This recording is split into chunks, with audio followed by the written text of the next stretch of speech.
हमारी ये A1 book summary channel में आपका बहुत बहुत स्वागत है। यहाँ आपको प्रेरणा देने वाली और ज़िंदगी बदलने वाली किताबों की समरी मिलेंगी। आप बुक समरी सुन सकते हैं और PDF बुक डाउनलोड भी कर सकते हैं फ्री वीडियो डिस्क्रिप्शन से। नए वीडियो देखने के लिए कृपया चैनल को सब्सक्राइब करें। न्याय का अपमान, जेफरी एप्स्टीन की कहानी। जूली के ब्राउन की पुस्तक पर आधारित सभी अध्याय खोजी पत्रकारिता, न्याय व्यवस्था और जवाबदेही पर केंद्रित।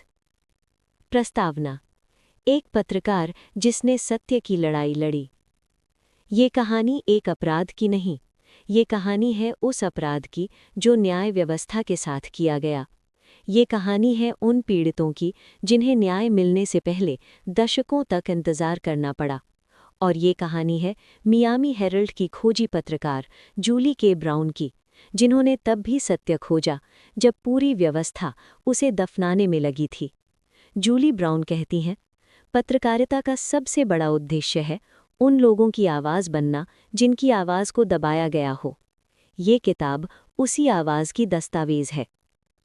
अध्याय 1: एक रहस्यमय अरबपति। A mysterious billionaire. Jeffrey Epstein, New York का एक वित्तीय सलाहकार, अरबों डॉलर की संपत्ति, राजनेताओं, वैज्ञानिकों और मशहूर हस्तियों से दोस्ती। लेकिन एप्स्टीन की असली दुनिया किसी को नहीं पता थी। उनके पास था न्यूयॉर्क में एक विशाल हवेली, फ्लोरिडा के पाम बीच में बंगला, कैरिबियन द्वीप और एक निजी विमान। पैसा, शक्ति और रसूख, ये तीनों मिलकर एक ऐसी दीवार बनाते थे जिसे कोई पार नहीं कर सकता था, या ऐसा लगता था। अध्याय 2: पीड़ितों की आवाज़। The victims speak. 2005 में फ्लोरिडा के पाम बीच में एक मां ने पुलिस में शिकायत दर्ज कराई। उसकी बेटी, एक नाबालिग लड़की, एप्स्टीन के घर काम के लिए गई थी और वहां उसके साथ अपराध हुआ। ये पहला मामला नहीं था और आखिरी भी नहीं। पुलिस जांच शुरू हुई। जासूस माइक राइटर ने पाया एप्स्टीन के खिलाफ दर्जनों लड़कियों की गवाही थी। सभी एक जैसी कहानियां, सभी नाबालिग, सभी कमज़ोर पृष्ठभूमि से। सभी को पैसे का लालच दिया गया। जांच में पाया गया ये कोई एक घटना नहीं, ये एक संगठित, व्यवस्थित अपराध था जो वर्षों से चल रहा था। अध्याय 3: व्यवस्था की विफलता। System failure. पुलिस ने मामला FBI को सौंपा। FBI ने जांच की। साक्ष्य पर्याप्त था। पीड़िताओं की गवाही स्पष्ट थी। सामान्य परिस्थितियों में ये मामला अदालत जाता और एप्स्टीन को कड़ी सज़ा मिलती। लेकिन यहाँ कुछ अलग हुआ। एप्स्टीन के वकीलों की एक शक्तिशाली टीम थी। उन्होंने संघीय अभियोजन पक्ष से एक गुप्त समझौते पर बातचीत शुरू की। 2008 में तत्कालीन अमेरिकी अटॉर्नी एलेक्स अकोस्टा ने एप्स्टीन के साथ एक सौदा किया।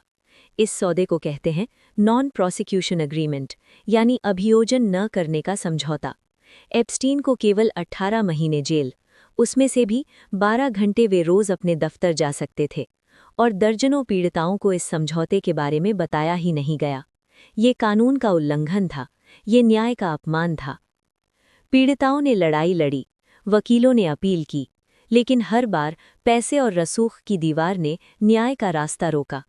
जूली ब्राउन लिखती हैं, जो लड़कियां एप्स्टीन की पीड़िता थीं, वो समाज के सबसे कमज़ोर वर्ग से थीं, गरीब, टूटे परिवारों से, और इसीलिए उनकी बात को गंभीरता से नहीं लिया गया।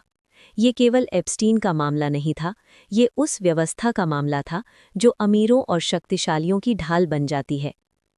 अध्याय 5: जूली ब्राउन की खोज शुरू होती है। Julie Brown begins the investigation. 2017 में जूली ब्राउन ने एप्स्टीन मामले की जांच शुरू की। 10 साल पहले ये मामला एक अजीब सौदे से बंद हो चुका था। अधिकांश लोग उसे भूल चुके थे, लेकिन जूली ने नहीं भूला। उन्होंने सैकड़ों दस्तावेज खंगाले, अदालत के बंद रिकॉर्ड मांगे, पुलिस की जांच फाइलें पढ़ीं और सबसे महत्वपूर्ण, उन्होंने पीड़िताओं से मिलना शुरू किया। ये आसान नहीं था। कई पीड़िताएं डरी हुई थीं। कुछ ने अनुभव के बाद अपनी जिंदगी किसी तरह आगे बढ़ाई थी। उन्हें डर था कि अगर हम बोले तो क्या होगा, लेकिन जूली ने धीरे धीरे उनका विश्वास जीता। अध्याय 6: पीड़िताओं से मुलाकात। Meeting the survivors. जूली ने जिन महिलाओं से बात की, उन्होंने पहली बार खुलकर बात की। उन्होंने बताया कैसे उन्हें भर्ती किया जाता था, कैसे पैसे का लालच दिया जाता था, कैसे उनके साथ अपराध होता था और कैसे उन्हें चुप रहने के लिए धमकाया जाता था। एक पीड़िता ने कहा, मुझे लगा था कि कोई नहीं सुनेगा, क्योंकि पहले किसी ने नहीं सुना था, लेकिन जूली ने सुना। ये गवाहियां जूली की खोजी रिपोर्ट का आधार बनी। अध्याय 7, मियामी हेरल्ड की report. The Miami Herald investigation. नवंबर 2018 में मियामी हेरल्ड ने जूली ब्राउन की खोजी रिपोर्ट प्रकाशित की। शीर्षक था परवर्जन ऑफ जस्टिस, न्याय का अपमान। 3 भागों में ये रिपोर्ट अमेरिका में भूचाल ले आई। रिपोर्ट में था 2008 के गुप्त समझौते का विस्तृत विवरण, पीड़िताओं की पहली बार सार्वजनिक गवाही, कानून के उल्लंघन के सबूत और ये सवाल कि ये सौदा कैसे और क्यों हुआ। पूरे अमेरिका में इसे पढ़ा, कांग्रेस ने सवाल उठाए और एक बार फिर एप्स्टीन का नाम सुर्खियों में आ गया। अध्याय 9, गुप्त समझौते की परतें, unpacking the secret agreement.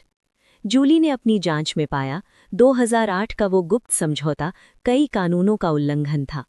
Crime victims rights act के तहत पीड़िताओं को सूचित करना जरूरी था, लेकिन उन्हें बताया नहीं गया। समझौते को गुप्त रखा गया, इसीलिए पीड़िताएं अदालत में आपत्ति भी नहीं कर सकीं। एक संघीय न्यायाधीश ने बाद में कहा, ये समझौता कानून का उल्लंघन था, लेकिन एप्स्टीन ने अपनी 18 महीने की सजा काट ली थी और एक रजिस्टर्ड यौन अपराधी के रूप में फिर से अपनी विलासिता की जिंदगी में लौट गया। अध्याय 9, शक्ति और विशेषाधिकार, power and privilege. Julie Brown की इस किताब का सबसे महत्वपूर्ण सवाल ये है कि क्यों एक ऐसे इंसान को जिसके खिलाफ इतने सबूत थे, इतनी हल्की सजा मिली। जवाब है शक्ति और विशेषाधिकार। एप्स्टीन के संपर्क थे राजनैतिक दुनिया में, व्यापारिक दुनिया में, कानूनी दुनिया में। जूली कहती हैं, ये मामला केवल एक अपराधी का नहीं, ये उस व्यवस्था का मामला है जो अमीरों को अलग न्याय और गरीबों को अलग न्याय देती है। जब पैसा और रसूख होता है तो न्याय व्यवस्था भी उसके सामने झुक जाती है। ये अमेरिका की कहानी नहीं, ये पूरी दुनिया की कहानी है। अध्याय 10, न्याय का एक और मौका, a second chance for justice. Julie की रिपोर्ट के बाद अमेरिकी न्याय विभाग में नए सिरे से जांच शुरू हुई। जुलाई 2019 में एप्स्टीन को फिर से गिरफ्तार किया गया, इस बार न्यूयॉर्क में, इस बार संघीय आरोपों के साथ। पीड़िताओं ने राहत की सांस ली, आखिरकार शायद अब न्याय मिले। लेकिन अगस्त 2019 में जेल में एप्स्टीन की मृत्यु हो गई, आधिकारिक रूप से आत्महत्या। ये खबर दुनिया भर में चर्चा का विषय बनी। पीड़िताओं के लिए ये एक और झटका था। अध्याय 11, जवाबदेही की तलाश, the search for accountability. Epstein के जाने के बाद भी जांच रुकी नहीं। उनकी सहयोगी गिसलिन वॉक्सवेल को 2020 में गिरफ्तार किया गया, 2021 में उन्हें दोषी पाया गया, 2022 में 20 साल की सजा सुनाई गई। पीड़िताओं ने कहा, ये पूरा न्याय नहीं, लेकिन ये कुछ तो है।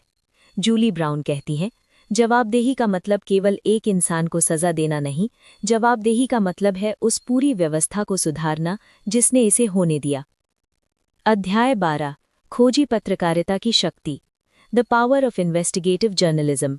ये किताब केवल एप्स्टीन मामले की कहानी नहीं है, ये उस प्रक्रिया की कहानी है जिसके जरिए सत्य सामने आया।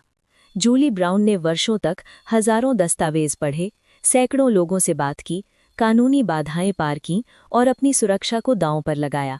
ये पत्रकारिता की ताकत है। जब संस्थाएं विफल हो जाती हैं, जब न्याय व्यवस्था झुक जाती है, जब शक्तिशाली लोग दबाव डालते हैं, तब एक खोजी पत्रकार अकेले सत्य की मशाल जलाए रखता है। अध्याय 13, पीड़िताओं की विरासत, the legacy of the survivors. इस पूरी कहानी में सबसे महत्वपूर्ण हैं पीड़िताएं, वो लड़कियां जो आज महिलाएं हैं, जिन्होंने दशकों तक अपना दर्द छुपाया, जो न्याय के लिए लड़ती रहीं, जिन्होंने जूली पर विश्वास किया और जिन्होंने अपनी कहानी सुनाई। उनकी हिम्मत के बिना ये किताब नहीं होती, ये जांच नहीं होती, ये न्याय नहीं होता। एक पीड़िता ने कहा, मैं चाहती हूं कि मेरी कहानी किसी और बच्चे को बचाए, कि कोई और लड़की वो नहीं झेले जो मैंने झेला। उपसंहार, इस किताब के बड़े सबक। जूली के ब्राउन की इस महत्वपूर्ण पुस्तक से कुछ बड़े सबक मिलते हैं। पहला, न्याय सबके लिए बराबर होना चाहिए। पैसा और रसूख न्याय को नहीं खरीद सकते, लेकिन अगर व्यवस्था कमजोर हो तो वो खरीद लेते हैं। दूसरा, खोजी पत्रकारिता डेमोक्रेसी की रक्षक है। जब संस्थाएं विफल हों तो स्वतंत्र प्रेस सत्य की अंतिम उम्मीद होती है। तीसरा, पीड़िताओं की आवाज़ को सुनो। जब कोई बोले तो उसे गंभीरता से लो। उसकी सामाजिक स्थिति देखकर उसे नज़रअंदाज मत करो। चौथा, जवाबदेही ज़रूरी है, चाहे कितनी देर से आए, लेकिन जवाबदेही आनी चाहिए। पांचवा, व्यवस्था को सुधारना होगा। नॉन प्रोसिक्यूशन एग्रीमेंट जैसे गुप्त समझौतों पर पारदर्शिता ज़रूरी है। जूली के ब्राउन का अंतिम संदेश। मैं एक पत्रकार हूँ। मेरा काम सत्य खोजना है, चाहे वो कितना भी कठिन हो, चाहे कितने भी शक्तिशाली लोग उसे छुपाना चाहें। ये किताब उन महिलाओं के लिए है जिन्हें न्याय मिलने में बहुत देर हो गई। और ये किताब एक चेतावनी है उन सभी के लिए जो सोचते हैं कि पैसे और ताकत के आगे सच कभी नहीं जीतता। सच जीतता है, बस समय लगता है, और उसके लिए चाहिए एक ऐसा इंसान जो हार न माने। जूली के ब्राउन। ये सारांश एजुकेशनल और जागरूकता उद्देश्यों के लिए है। ये खोजी पत्रकारिता, न्याय व्यवस्था और पीड़ित अधिकारों पर केंद्रित है। मूल पुस्तक परवर्जन ऑफ जस्टिस, जूली के ब्राउन, 2021। नए वीडियो देखने के लिए कृपया चैनल को सब्सक्राइब करें। वीडियो को आखिर तक देखने के लिए आपका बहुत बहुत धन्यवाद। अगर आप चाहें तो पढ़ने के लिए वीडियो डिस्क्रिप्शन से PDF बुक फ्री में डाउनलोड भी कर सकते हैं।